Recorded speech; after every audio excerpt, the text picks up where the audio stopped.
What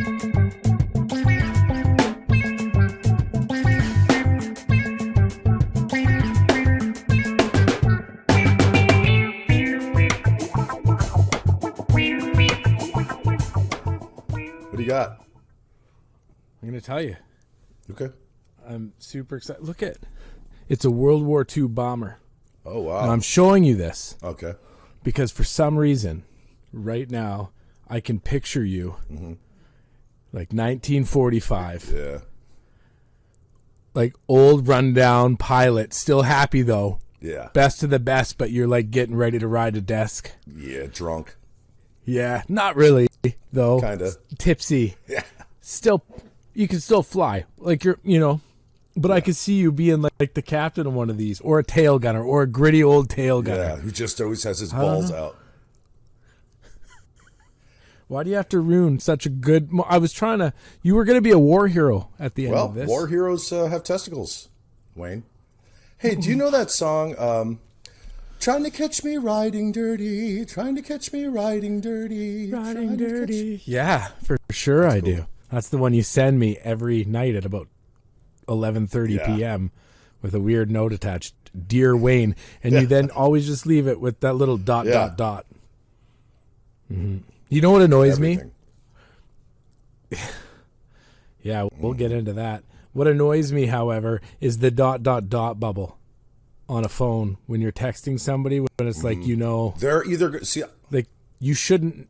Well, I get that a lot, like when you and I are going back and forth on Instagram. Mm-hmm. Yeah, the IG. old IG. I get like, I will send you something and then I see that you've seen it and you're replying, and then sometimes there's no reply. And I'm like, well, what was that dot going on for? I don't understand that. Yeah. And then you start wondering why you care. Yeah, like, why do I care? I don't think you and I have ever said anything to each other that's relevant other than we are friends. Not to mention the fact that I love that you just said relevant. That's like Yeah, elephant, but but relevant. It's like a big relevance. It's a big relevance. It's a relevance. Oh my God, what are you wearing, Alex? Oh, I'm wearing relevancy pants. Relevance. Relevance, coming to you this fall. When you say it like that, it sounds like herpes medication. It's funny you should say herpes. Well, I don't know. I Do you think I have don't know one? what it was, but it was like a little lump, and then it kind of went away, and now it's just like nothing, but it's just like a little red mark. You know what it probably was? Because it's Fucking probably flipping hot where you are. Why did I say flipping? Yeah, no curse words on this show, flipping fucker. hot? Yeah, there's no fucking way we're swearing. Hey, I wanted to ask you a question. What's that video game behind you? Buck Hunter. So you Buck shoot, Hunter. You shoot things? Wild animals. It's violent. Let me tell you a story. Yeah. You can't even script this shit. Okay. I could, but most people couldn't. When I was in the Army, I was in my early 20s, and I wanted to take up hunting because that's what I lived in the prairies, so north of North Dakota. I actually dated a girl from the U.S. Air Force that was posted to Minot, North Dakota. Wow. Because it was an hour away from where I live. So just imagine that weather in the winter. Just horrible, right? Yeah. Oof. But everybody liked to hunt. So I decided I was going to hunt. So I bought everything. I even got the license, the firearms license, because we have to do that here. You have to have a license to own.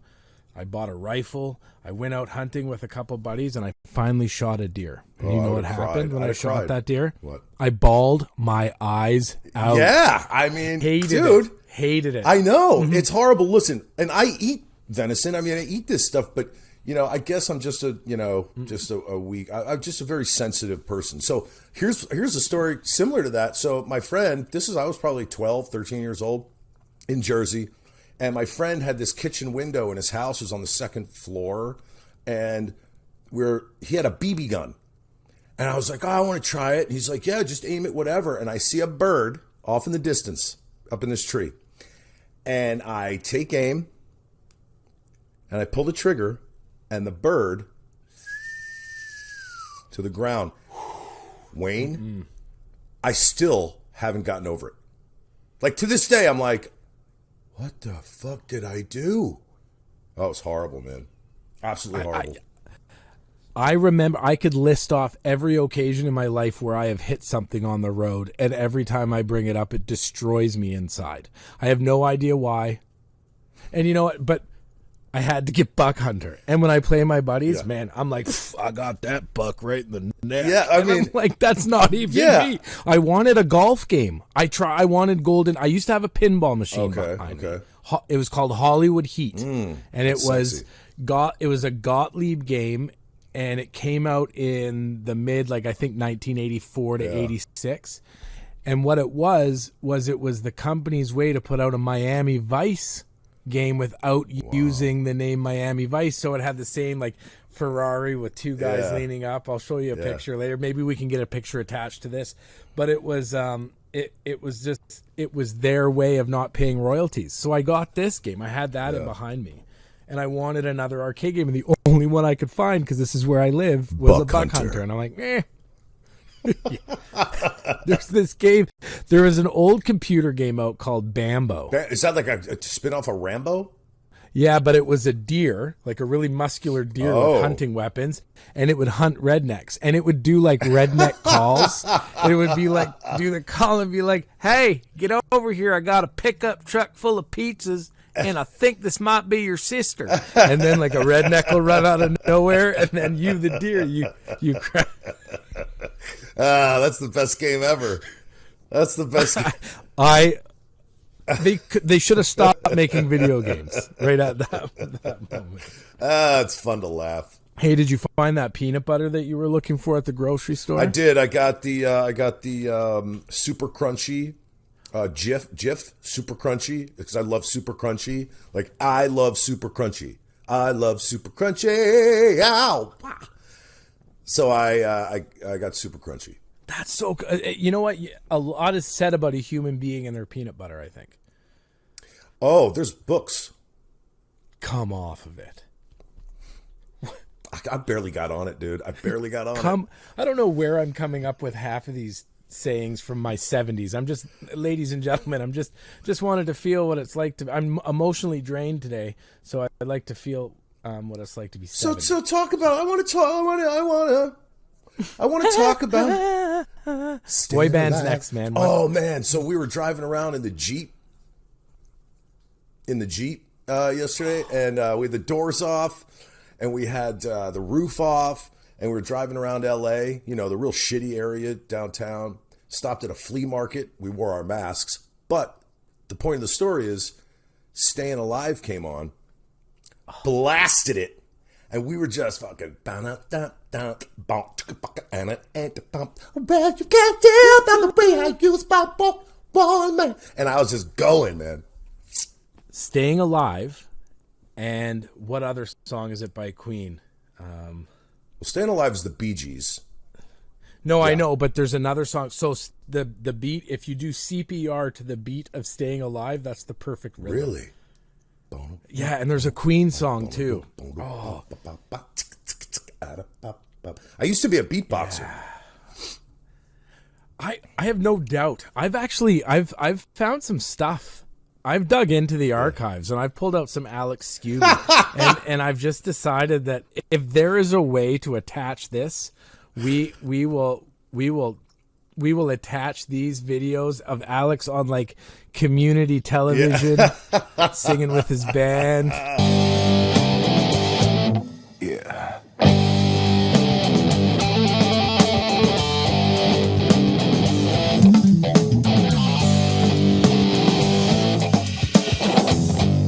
Yesterday I called you.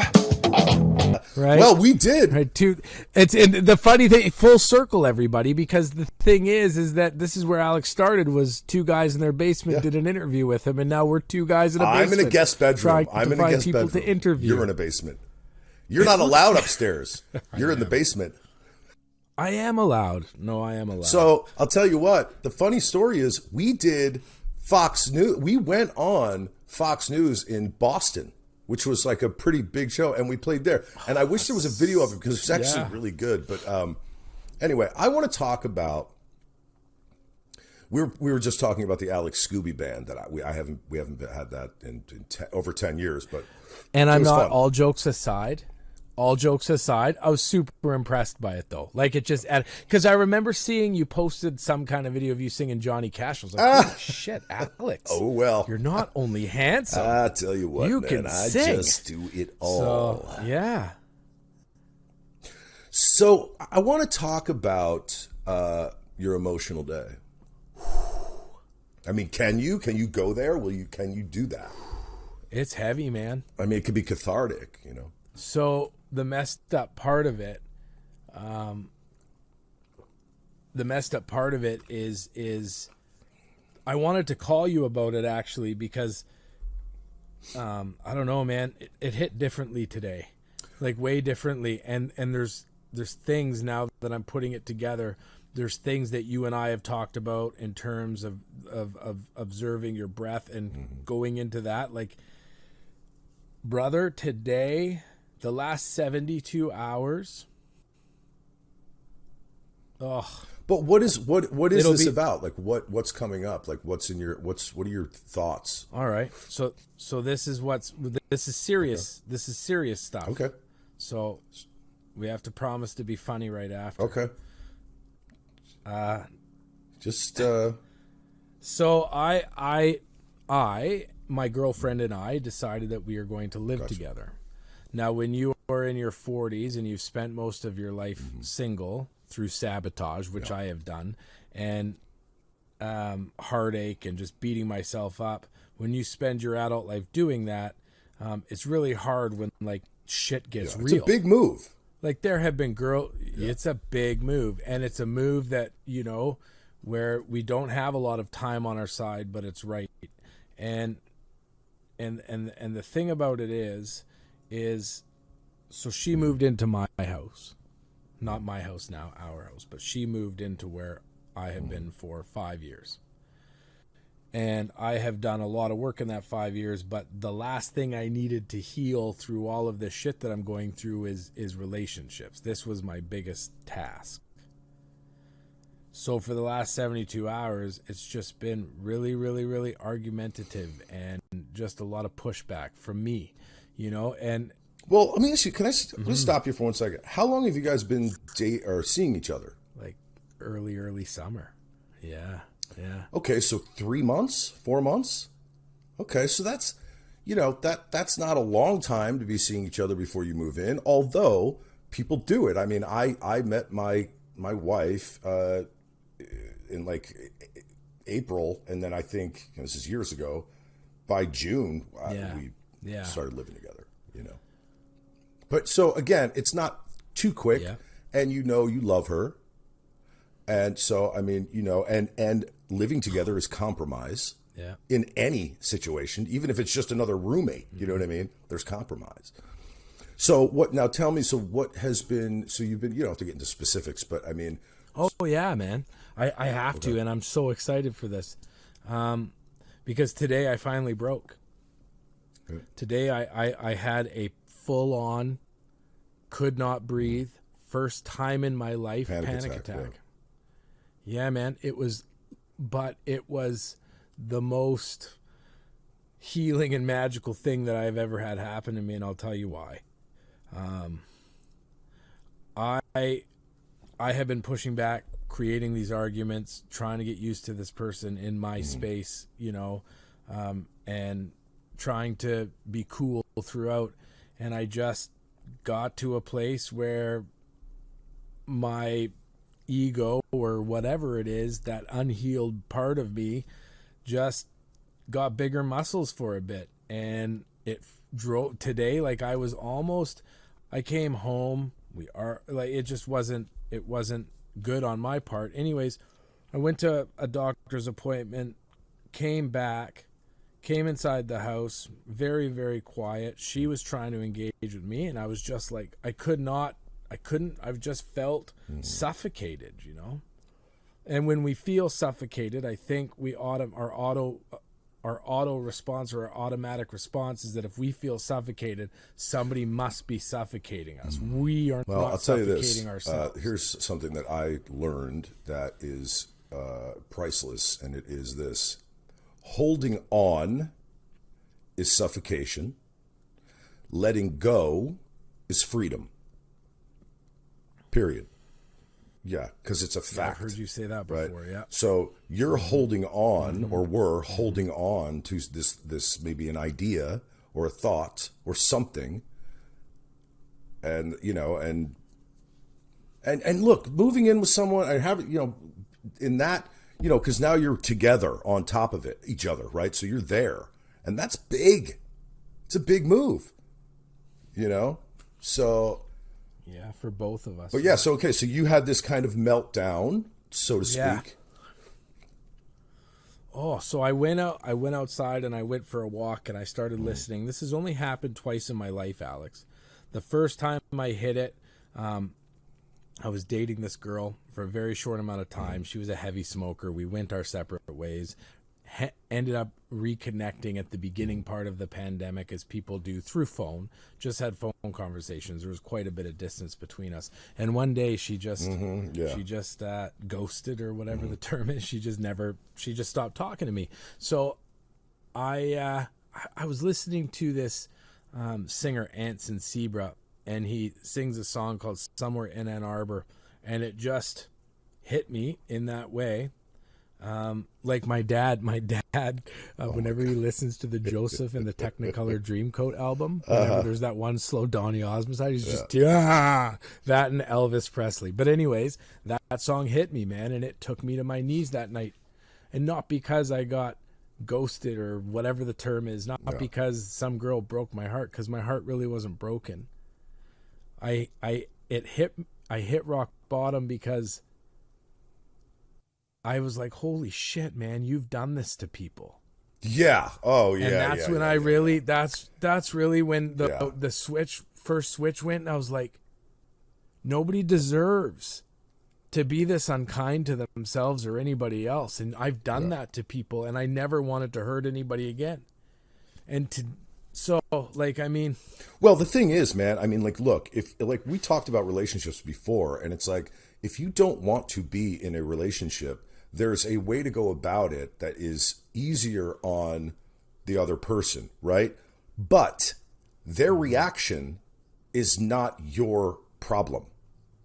So what I'm saying is, if you're not in love with someone anymore, and I'm not saying this is you, right? I'm not saying this at all. I'm just saying in general, the breaking up issue. If you're not in love with someone anymore, but they're still in love with you, there's no easy way out of that.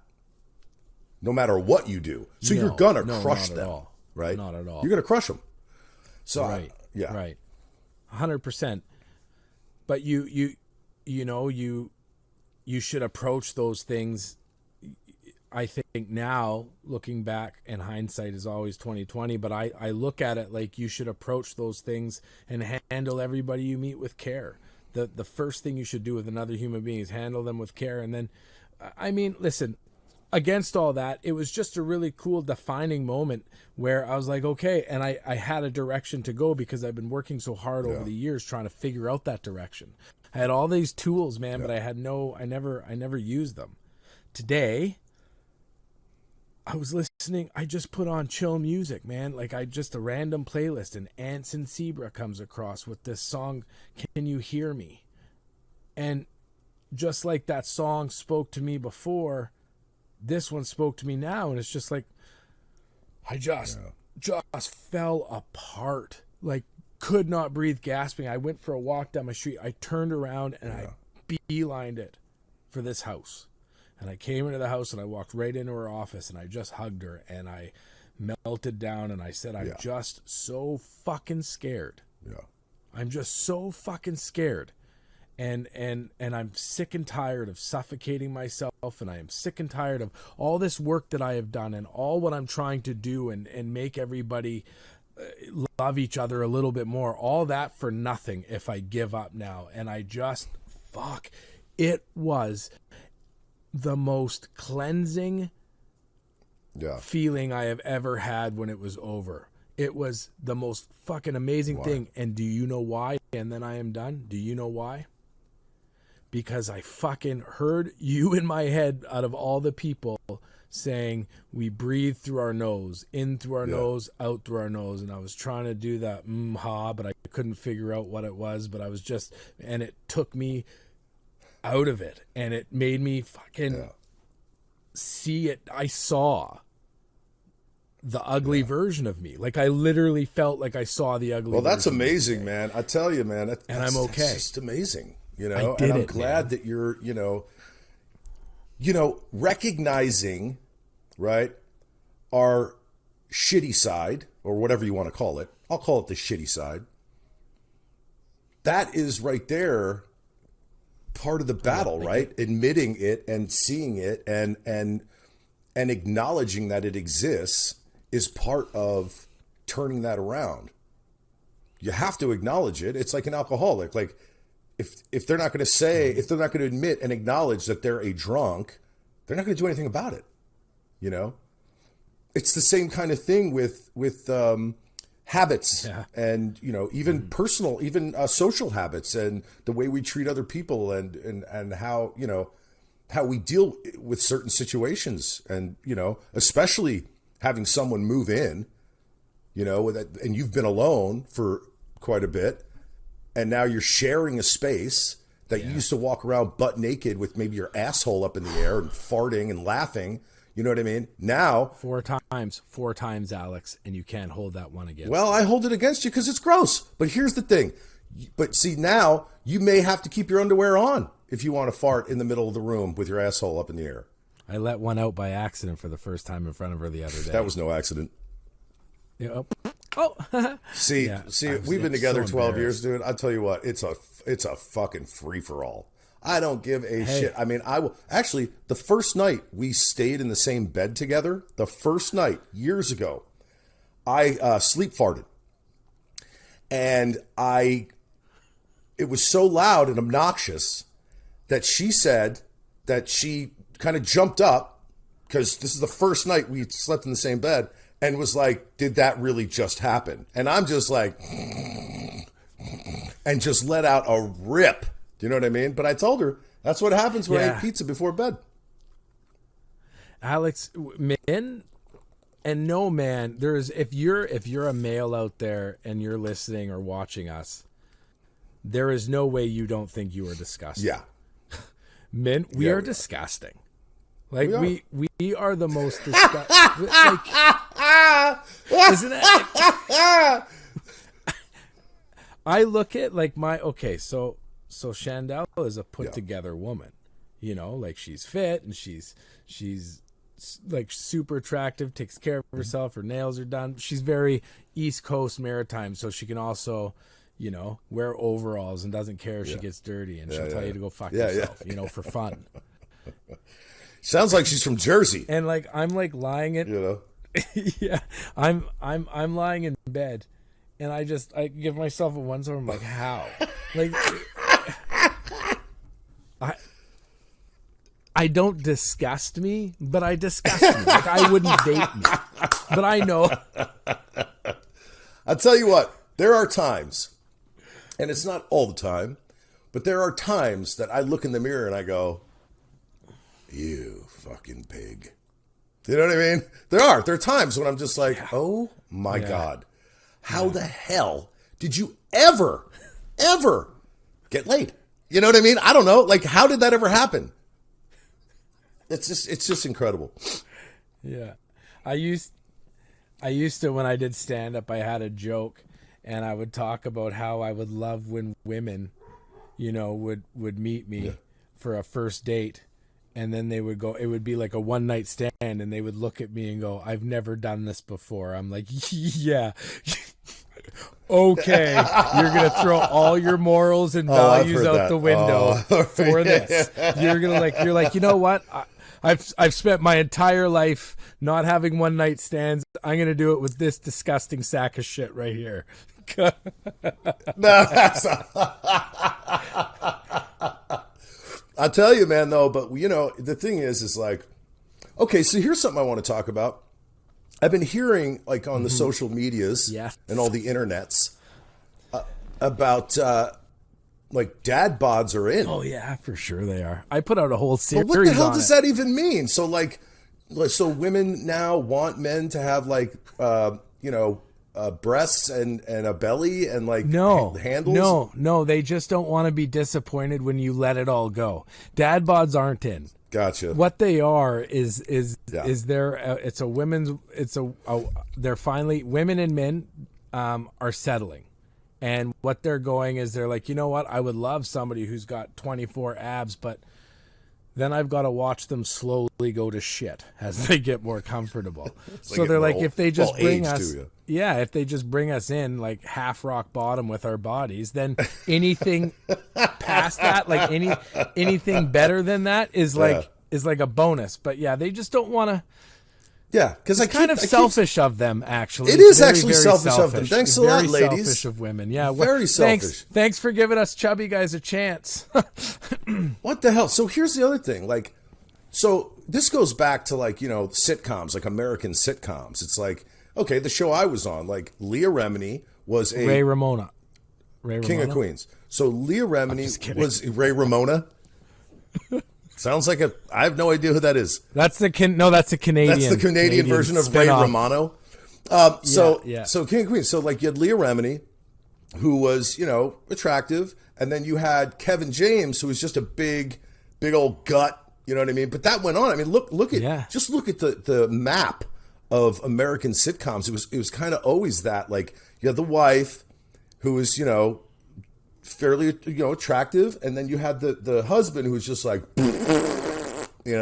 So I think that's, is that, I don't know, man. You know what? No, I think so. I'm going to say this, and I don't want to come off, I'm just going to say it, and it'll be received however it's received. To be serious for a second, I think that being super, super fit comes with a lot of stuff up here as well. I think like that's a whole lifestyle. Yeah, it's a choice. I think there are just, listen, I guarantee, my other half is a 10 out of 10. 10 out of 10. Right? She's a 10 out of 10. That's what I was just told to tell you. Okay. No,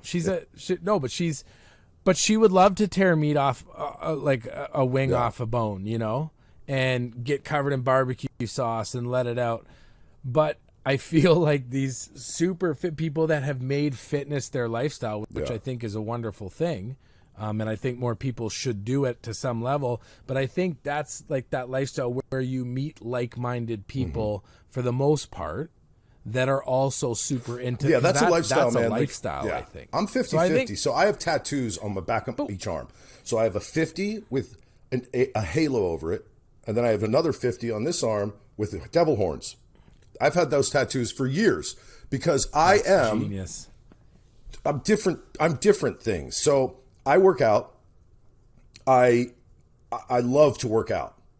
But then I also love a bottle of tequila and cigarettes and marijuana. And I will eat good. And then we've talked about this. And then I will literally take a day. One day a week and eat cheesesteaks and pizza and burritos and whatever the hell I want, and then pay for it the next 2 days because my stomach's like not right or whatever. So my point is I'm always kind of mesmerized by people who always eat right and always exercise and always to the point where there's like, there's not an ounce of fat on them. A lot of that, by the way, just so we're both clear on this, and this is a fact, a lot of it is genetics. Right? So if you look at their family, their parents and their parents, and then you look at someone else's parents and their parents, you see that genetic line, So it's interesting. Yeah. I'm from it. My biological family, my dad was 72 with a 12-pack or a 6-pack. Like they were all, now mind you, they were incarcerated, but they're all super fit. Everybody in that bloodline, but I've let it go. I have the ability to get back to that place, and it's funny that you mentioned that because I would like to get to the place that you're at. To be honest with you, I would love that balance because I enjoy smoking pot and I enjoy having a scotch or a bourbon, and I enjoyed eating pizza and wings and feeling horrible after a double Big Mac. However, I'd like to. I'm either one extreme or the other, and I'm really making a conscious effort. You know, as of really recently, we are, and living with her. Yeah. Eating is becoming different too because she's healthy, so she's changing me. Here's something I'd like to say though. You keep saying chicken wings. I eat chicken wings every other day because there's no. I don't see what I stay away from is breads and processed sugars. So like candy and ice cream and milk. I don't drink milk I haven't in years, and I used to love milk. I used to love it. I would guzzle a glass of ice cold milk. Milk's weird. Yeah, so what I'm saying is like there's stuff like steaks, chicken, salads. I eat some cheeses, a lot of vegetables, fruit. That's basically my whole thing. Ladies and gentlemen, Alex Skuby eats food. That's the kind of food I eat. But when I want to fuck back, what I do is I order pizzas and burritos and cheesesteaks, and that's what I do for a day. You know what I mean? You know what's funny? Because you never text me about what you're eating throughout the week unless it's that day. It's usually like there's one day a week. Oh boy, I just took a large pizza to Fucktown, and which I'm the mayor of, by the way. Which he's the mayor. That was one of the funniest. With those pictures. I'll tell you what, that was one of the funniest things I'd ever read. So I posted, if you guys, no one saw it, on my Instagram and on my TikTok, I posted one of my pictures from a photo shoot I did last week. And I woke up that morning and I was just, you look and, good morning, assholes. My partner here wrote a comment and I looked at it and it said, oh, hey, it's the mayor of Fucktown. And I went, oh my God! It's like one of the funniest things I'd ever read. The mayor of Fucktown. So I told my wife, hey, guess what? I'm the mayor of Fucktown. And she went, no, you're not. You've been dethroned. Oh, man. I literally sometimes shock myself with the things that I think up. And maybe I've heard it somewhere else, but I don't think I have. But there should be a town called Fucktown. I want to be the mayor of it, man. And you could be like the deputy. Like the cop? You'd be the cop of Fucktown. And I'd be the mayor of Fucktown. I'd be like the sheriff of Fucktown. You're the sheriff of Fucktown. Hey, were you just on Mrs. Appletree? 82nd Street and Harriet's daughter. I don't know. I'm trying to think of all these streets. But we could have like Fucktown parades. The Fucktown State Fair. Fucktown State Fair. And we can have Fucktown parades and we can have galas. And everyone is just fucking. Everyone. It doesn't even matter. And it's all black tie. It's always a black tie event. Nothing else. That's it. We have clubs in Toronto like that we have sex clubs. Yeah, it's legal here. We have sex clubs in Toronto. And you can go in. Yeah, we have sex clubs in Toronto. So we're like swingers and people that want to watch other people go. And it's really classy. Yeah, it's classy AF. Allegedly. No, I have been actually. But I went in a different capacity. Let me explain. Oh, fuck. Let me explain. You'll love the ending of this story, I promise you. This is my sex club experience, ladies and gentlemen. A friend of mine who is of she's a lesbian. It was her birthday and she wanted to go, but she was single. So she asked if I would go so she could just feel safe. And I'm like, yeah, I was single at the time. And I was like, why not? I'm that guy. I will try these things. Anyways, we go to this place. And I've been to I had to give my buddy backup in South Korea while he went to a massage parlor and I fell asleep on the couch with a heart pillow underneath me and the mama son would light my cigarettes and covered me up with a blanket and he comes out, he's like, she put a finger in my bum. I digress. Back to the story. So I go to this place and she goes and wanders around. You know what I do the whole entire night? I sit at the bar drinking scotch, talking to a Jamaican dude whose wife was bi and wanted to go play with a girl. I talked to a Jamaican dude with big dreads and the topless bartender who was the coolest person, and her husband who wasn't wearing any pants, bartending behind the bar too. Yeah, it's so great. And, oh yeah, and the guy was the greatest guy in the world. He's like, oh yeah, man. He goes, my wife. Wow. This is every 3 months. And they're happy. Yeah.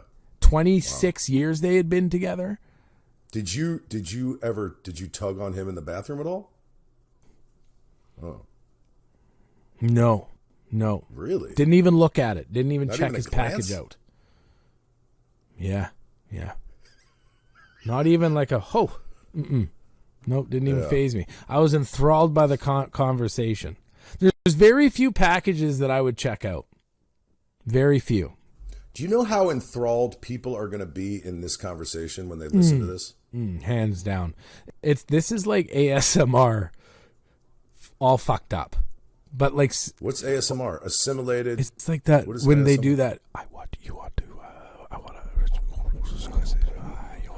Yeah, and it's like, and there's go on these lives. There's thousands. They got like tape over the microphone, and they're like playing with a paperclip. What the fuck? Why would they do that? I don't know. It's creepy as hell, man. It's creepy, dude. Thousands of people. There is a girl in a bikini top in a jacuzzi on a TikTok live with 27 viewers, and there's 27,000 people listening to some human make sounds in a microphone that makes you want to claw. Me personally, I guess it's relaxing, and I'm sure there are people that listen to us because we millions of people that listen to us. What does ASMR stand for? Yeah, let me look. Let me pull out my old assimilated sounds made real. Awesome snakes meet rabbits. Oh, are you Googling it? No, this is just my brain. I'm smart. Like, fuck it is. There's no way that came out of your mouth. No. Yeah. That's how smart I am. That's from playing that character. That's from playing in or being in the TV show ER. That's exactly what it is, Wayne. God damn, we know each other. Autonomous. Oh shit. Well, it's wrong. It's autonomous sensory meridian response. That's what I said. That's the fourth thing I said. I know. Well, you said it a little bit differently. Autonomous sensory meridian response.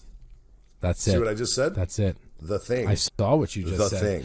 The person that invented that probably was related to the... I want to go back to milk for a second. Can we go back to milk? I'd love to talk about milk. Have you ever gave it some serious thought? Yes. And it's... Have you ever considered that somebody had to try it first? I always talk about this, about the egg. I always say, who's the first sick bastard that broke an egg and went, I'm going to eat it? Like, what the hell, man? Who was out in the pasture and then came in the house with this white shit coming down? She go, Edna, I just sucked on the cow's holy nipple. Shit. And all this came out. At first I went, ugh, and then I went, and then I was like, I'm going to call this milk. It had to have started, I think it had to have started with bestiality. Well, there's no other explanation. There's zero explanation. There's zero Some explanation. Normal person would walk up to this beast in the field and take these things, like the balls on them, though, and just start tugging on these. Do you think he tried tugging on like a bull's? And he's like, that was way too salty. Just not good. I think he was probably diddling himself while he was tugging on the fucking... Maybe he thought that udder that we know now is an udder, maybe he thought that was the cow's fucking yin-yang and was just... Do you know what I mean? And when the stuff came out, he went, I'm going to try it. Or maybe he was like, I don't want to try it. And then he was like just had it far enough away where it might land. And then he's like, and then he was like, oh shit, I want to put this on dried bread and call it cereal next. Like all of the things we have made from this item that was once tested by a human being in a not so naughty or in a not so kind way, the FDA didn't approve it. Naughty way, We have now based, not right away, but now it's milk is life. They've got commercials, got milk. What the fuck? They've got all kinds of, like, here, take this. They've created a whole line of breakfasts. Do you think Because that guy's or girl, we don't know who tried it first. Do you think that their family gets residuals from every single carton of milk sold? Because they're the first. I would fucking hope because they're the so. first ones to, it was life or death. I mean, they didn't know if they were going to die from it. Imagine that. Hey, Wayne Hanna, nice to meet you. Nice to meet you, Alex Skuby. My family invented milk. What? Yeah. And I'm a trillionaire. Because you're responsible now. Like, it's not even just cow's milk. We've moved to goats. We do snakes. Snake Snake? milk. Oh yeah. Did you ever milk? The boob milk. Yeah. Did you? Oh, hang on. No, maybe I think. Did maybe you ever that's milk just a where rat, this whole dude? thing came from. These little fucking titties. No. Do you whisper to I it like like this. ASMR? Titties are in the milk. I'm gonna get your titties. Milk in your titties.